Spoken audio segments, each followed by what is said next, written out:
And I'll wait to see if someone comments for sure that they've got sound. This was the Get Smart music. This is, to me, what it reminds me of, is Get Smart. Not a thing unless you were in the United States. Good, Lori, thank you.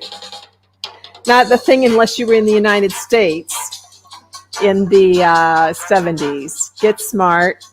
Get Smart. And Get Smart was this funny show in which Maxwell Smart would have a cell phone in his shoe, which was totally unheard of at the time, a cell phone in the shoe.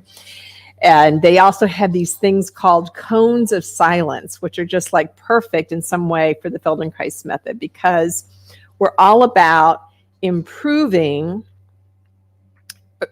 things that work to make them work even better.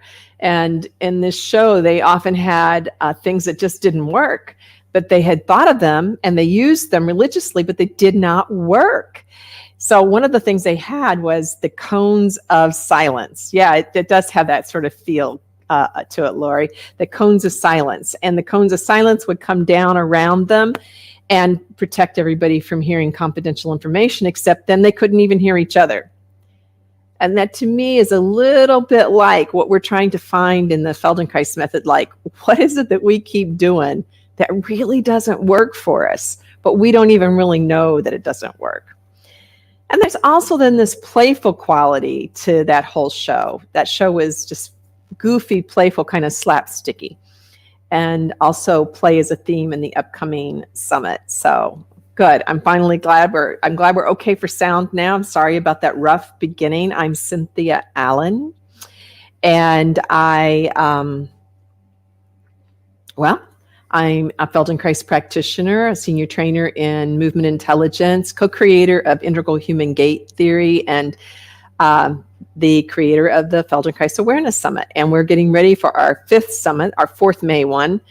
And this one is following the theme of move better, feel better. And well, I would like to start off with, asking a question, which is, what does it take to move better, to feel better? What does it take?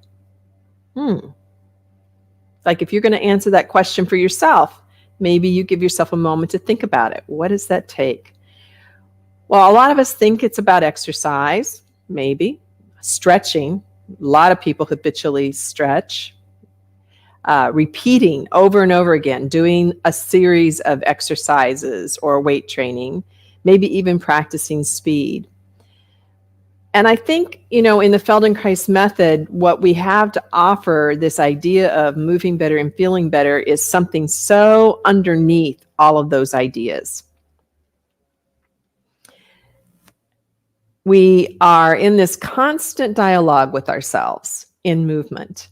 And in that dialogue, it happens mostly unconsciously. We have totally no awareness of it most of the time. Generally, it only lets us know something's going on when there's a pain, right? So there's a big knock at the door that says something doesn't feel good, something doesn't feel right. Some of us will answer that knock and stop what we're doing or try to do something different. But oftentimes we're pretty limited in what our options and our choices are.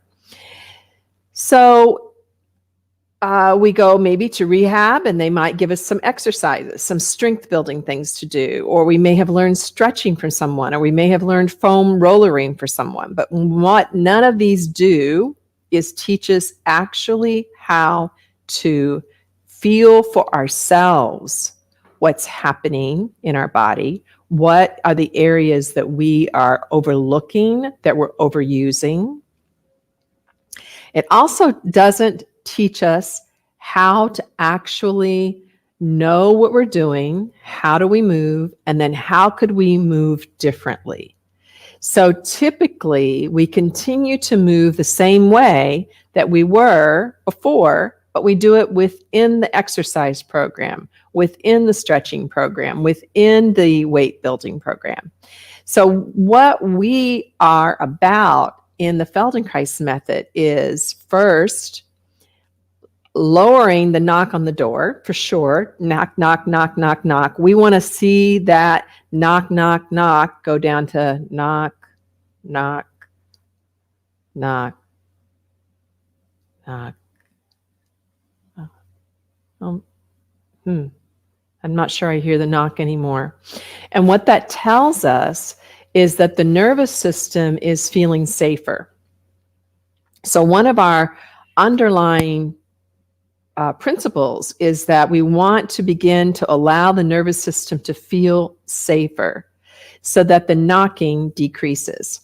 Now, sometimes it's a little bit difficult to get the knock to go down immediately, but sometimes at the same time the knock is happening, we can get some other voices happening within the nervous system so that there'll be a knock, knock, knock, knock, knock, and there'll also be, oh, I'm lifting my arms simpler, easier. There's some, that's some pleasure. Oh, but I still hear the knock. I still hear the whatever pain. Yeah.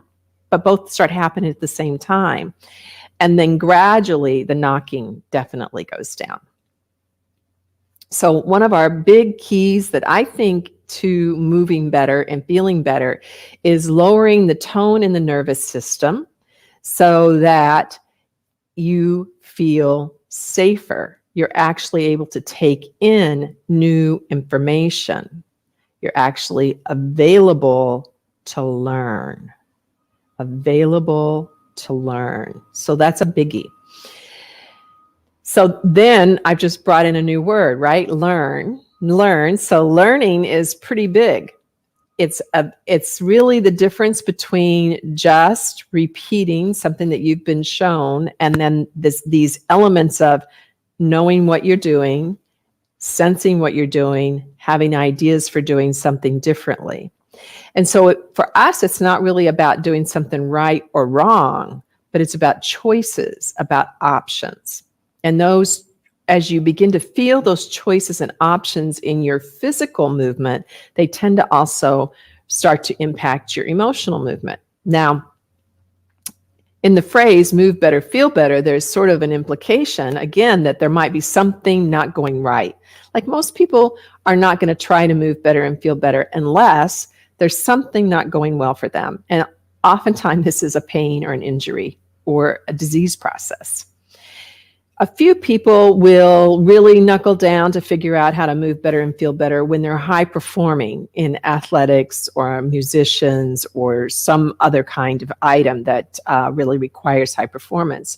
But most of us wait until we're in trouble. We're in trouble in some kind of way. So we want to be able to use that alarm system, knock, knock, knock, as a jumping board for allowing ourselves to move better and feel better.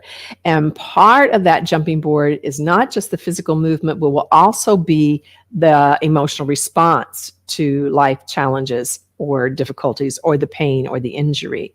So for us, it would not be, as Feldenkrais practitioners, it's not simply a change in how we move physically, but also a change in how we move emotionally. And it's not that the emotion or physical motion were bad, but that it was probably a worn out option. Like it needs some refinement. It needs to be fine tuned, or it just needs more options in varied situations. So I hope that you're thinking about the Feldenkrais Awareness Summit. I'm just looking here to see what Lori said. She said decreasing the tone, noise in the nervous system equals safety. Learning starts with safety. That would make a nice shirt. Hey, that kind of would make a nice shirt, unless you're commenting on my nice shirt, which I like, by the way, the logo from the summit coming up. So how does this all fit into the Feldenkrais Awareness Summit, besides the fact that we have a connection in Feldenkrais, right?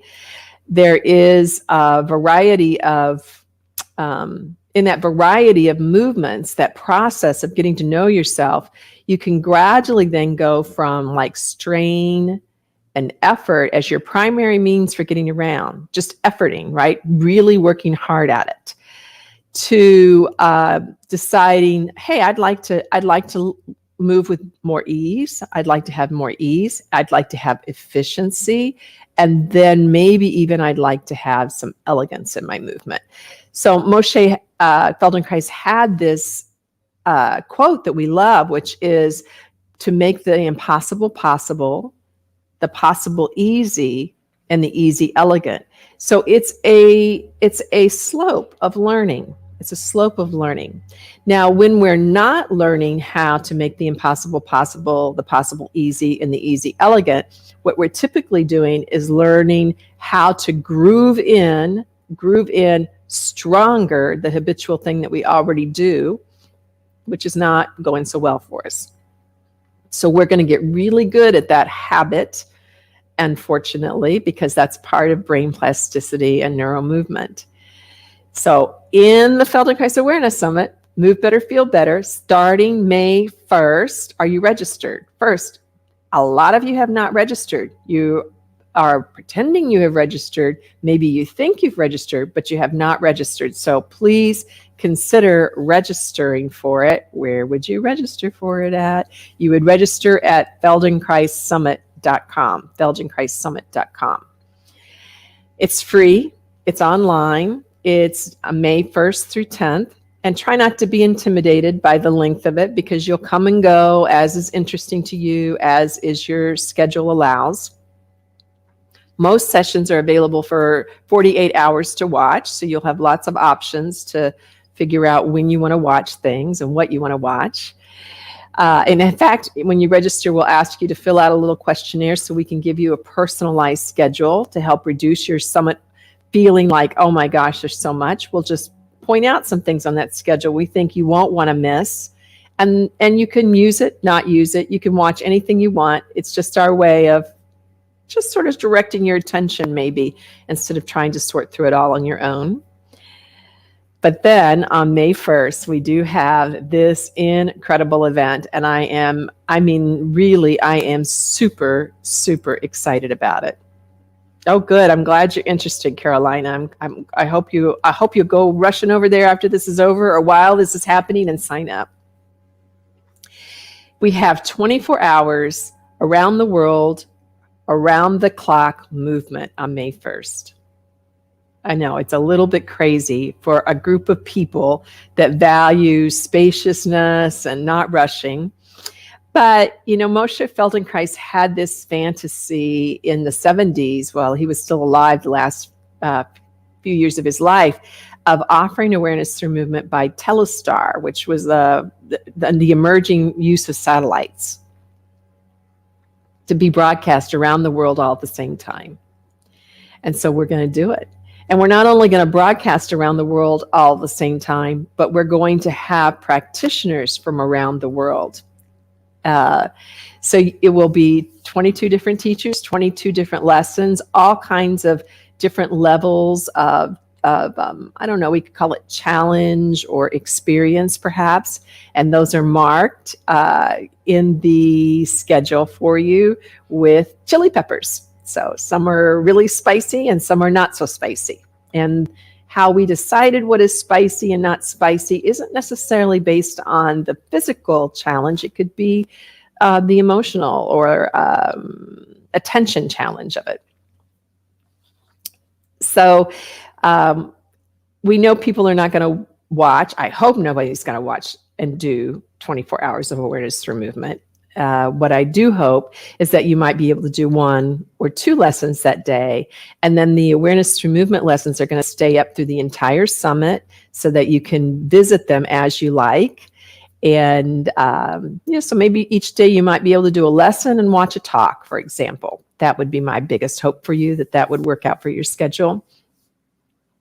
Also on that May 1st, we have Elena Netaphore. She's an assistant Feldenkrais trainer, very talented, and she's going to be giving a talk on the Feldenkrais method and helping us really understand sort of the ins and outs of both awareness through movement and functional integration, and what are the underpinnings of the work. Really new this year to us is we're trying to figure out, like, how do we help people engage in a fun way We've got enough experience now that we can start having a little more fun ourselves as we try to figure it out. So how can we help people engage with it in a fun way? And maybe also win things, right? So you might have noticed I've got the t-shirt on. So we have a Summit swag store this year. And actually anybody who purchases Summit swag, all of that goes to Adaptive Sports Partners of North Country, which is a nonprofit which partners with people for outdoor adventure or sports, athleticism, where they would need some kind of adaptation to make that sport or travel available to them. So some type of disability that the typical system of engagement might need an adaptation. So all the profits from that Summit store will go to them. So if you happen to purchase something, that's fabulous. But even if you don't, you have a chance to win Summit swag. And here's how it's going to happen. You remember the old-fashioned game of bingo, at least in the United States and England, you probably know the old-fashioned game of bingo. Well, we've adapted it, and we have for every single day a bingo card, and you will print out that card, and you will see that there's, different, I think that's 9 different ways that you can get 5 in a row. The middle one is always free. And you will then, in the process, you will check off the things that you do, and there are fun things to do. So things that relate to the summit in some way or to your exploration of your own health and well-being. So there's some fun, easy things to do. And then there'll be something like I did an awareness through movement lesson, or I watched this specific talk. And then you'll post your bingo card in the designated place, and then we'll have a drawing for people later, like 24 hours later. I think it's going to be fun to see what's on each day's bingo card, and then, pick out a line that you're going to go through and make sure it happens and go for it. So you'll be engaging with the material. You get to see who else is engaging with the material, and then you never know. You might be one of the winners in one of the days. We have 3 prizes every day, so I suspect some of you will definitely be winners. I also want to just talk a little bit here about the authors in the summit. We're really trying to do a good job this year of highlighting these authors who take their time to write incredible books. We have Natalie Goldberg with her book called 3 Simple Lines. And she has written about haiku. And in this talk, she really talks about how, for her, haiku has created spaciousness for her, these 3 simple lines, but that the Feldenkrais method that she's been using now for, I think, maybe 15, 20 years, has increased spaciousness for her. And on that day, we will actually kick off a haiku contest. So you will have a chance to win more things by posting your own haiku, if that appeals to you. And then we also have James Nestor, who has written this incredible book, The New Science of a Lost Art, Breath, The New Science of a Lost Art. And breath is something that's been really fascinating me for the last few years, but in very different ways, much different ways than I had explored in the past.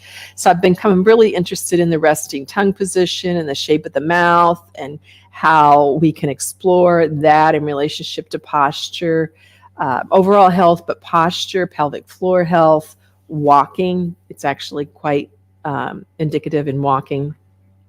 So that we have him in the track on original breath with a book, as well as Patrick McCowan, who is the breathing cure, who comes from the oxygen advantage and the Buteyko method background.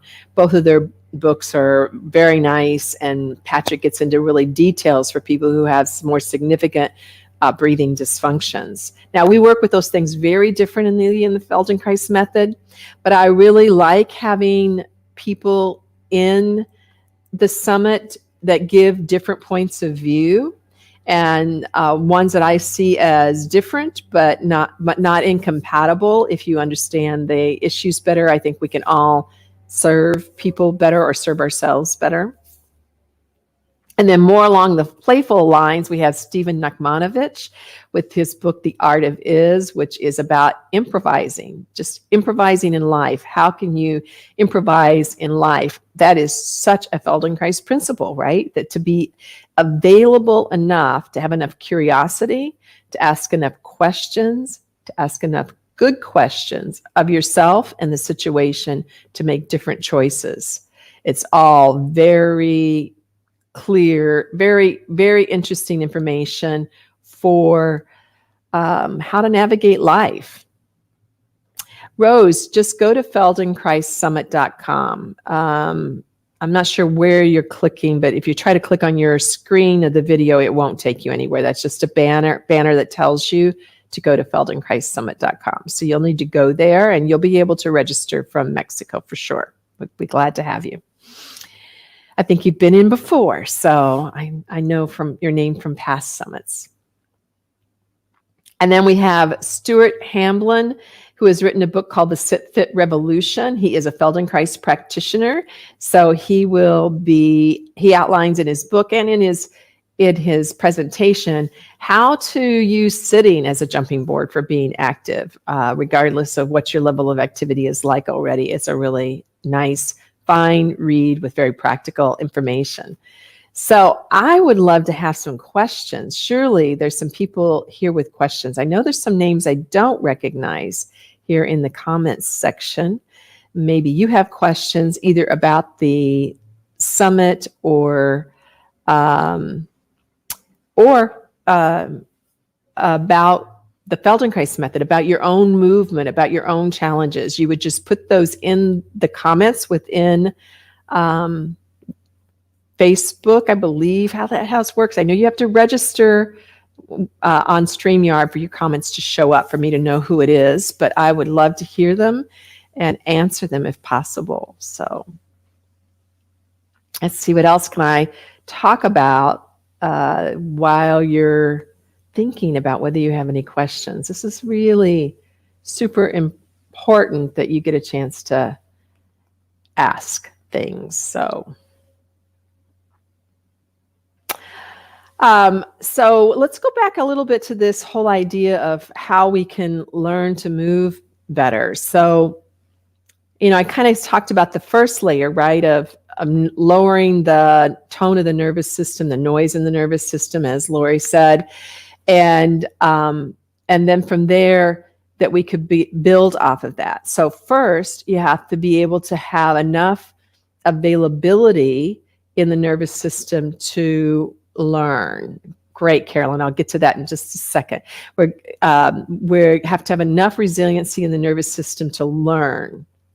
So Carolina says, I have issues with my back going out of whack from time to time. How can this help me? So that's a great one. So Carolina has something that happens to her periodically. She's not quite sure what she does, but it goes out of whack. And people will sometimes describe this as their back going out of place or a muscle spasm. Usually a muscle spasm goes with these kinds of descriptions. And what this means is the nervous system said, I'm not going to let you do any more of this movement. It scares me. I think it's a little dangerous, and I'm just stopping it. Now, it can happen like seemingly out of nowhere, but often includes some kind of a lifting, twisting kind of motion. It could be while weeding, while gardening, while taking something out of the refrigerator. There's a couple things that go on once this happens repetitively. One is the nervous system definitely feels a threat. And so whenever there's a really strong response like that, we want to listen. Usually you don't have any choice to listen in this particular situation that Carolina, it will stop you in your tracks. It will just not let you move. So sometimes people will actually say they had to crawl from one part of their house to the next part of their house and then laid down for an extended period of time. Some people might just have an ache that makes it hard to feel like they can't really quite stand up, or they just get really stiff, right?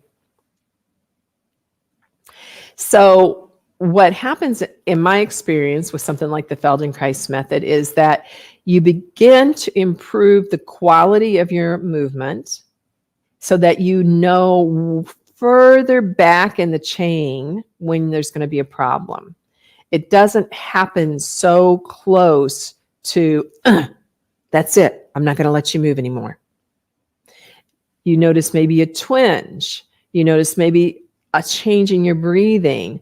You notice just generally the last 2 or 3 days you haven't been feeling as limber, as easy.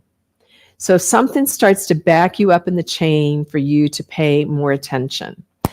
This is, I think of this like how you can end up in a hair trigger argument with someone you love or spouse, and then you go, like, how did we even get in that argument?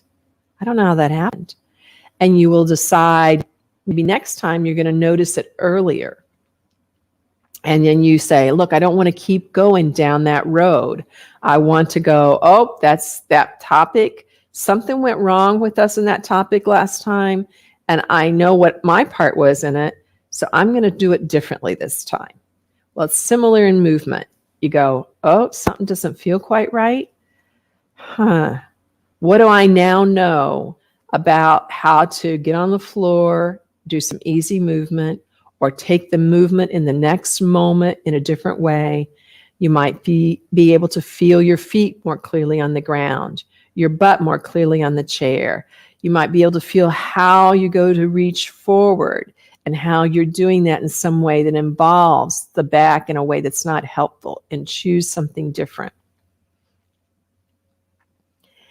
The other part of how it could help you, Carolina, is that once you've had more than one of these kinds of injuries, then, or I don't even call them injuries, they're really like a moment in which the nervous system says, game on, we're stopping things here for a while. The more that you've had of those, so when you've had more than one, say maybe you have 1 or 2 a year, then your nervous system becomes primed to have more of them. And the only way to teach it not to be primed to have more of them is to learn to move differently and to learn to build a better relationship with the nervous system so that there's more trust there, that the nervous system says, when I give her messages that things are not going great, she's able to slow down and listen. So I think in both of those ways, it could be valuable for you. I really appreciate that question. So kudos for asking a question for me. Keep asking them, people. I love questions. Or make a comment of your own, and I'll be happy to read it out loud. And I hope that gives you some ideas of where you might be able to go with this, Carolina, in the summit. Yeah. So you lower the nervous system tone, then you begin to actually be able to feel, hey, what is it I do? And then we use these lessons to take you into movement patterns that are really unusual for you. And the lessons are just constructed in a way that makes it difficult for you to always choose the habitual thing that you choose, to always use the same part of your body in the same way. And yeah, icing it will help for sure. Icing, you just had one of those. You actually just had one, Carolina. Oh, yes. Icing it will help in the short term for sure. And a little bit of rest while you're doing that. So as you're able to learn, oh, okay, now I feel how every time I go to pick up something, I tense my back muscles in preparation, or I do something interesting in my belly, or I do something in my neck or my jaw, or I do something in the way I'm clenching my butt. As you begin to notice those kinds of things in the lessons, then we have other movements that will help you to do it differently. Now, we might not actually actively work with lifting because that's a little too far down the road. But we would work with the organization that you need, what we call organization. That means, how do you put the parts of yourself together for an action? How do you organize it? And you're always organizing your movement, even though most of it is unconscious. We want to try to make more of that conscious so that you can then really improve and do something differently. Okay, folks, FeldenkraisSummit.com. We're a little over 13,000 people. I think we might hit 30,000 like we did last year, especially if you share it, get it out there to more people. And you think about what is it that you want for your own life, or what is it you want for your clients or your patients, your students to have happen, and then entertain the fact that the Feldenkrais Summit could be a conduit for you in that. So I think it can. I tell you, we just get fabulous notes, still getting notes from last year about how the Feldenkrais Summit opened a gateway for them into the work, and then they were able to find teachers that they wanted to study with after that, and they've continued to, on with it. So it's a big event, but it's a life-changing event. Okay. Thank you all for joining me. I appreciate it. Appreciate your comments and letting me know about the sounds. So Rochelle and Mary and Petra and Lori and Furry Phone and Rose, Carolina, that made comments. I know there's more of you watching than that, but those of you who've made comments, thank you so much. And I'll see you soon. Bye-bye.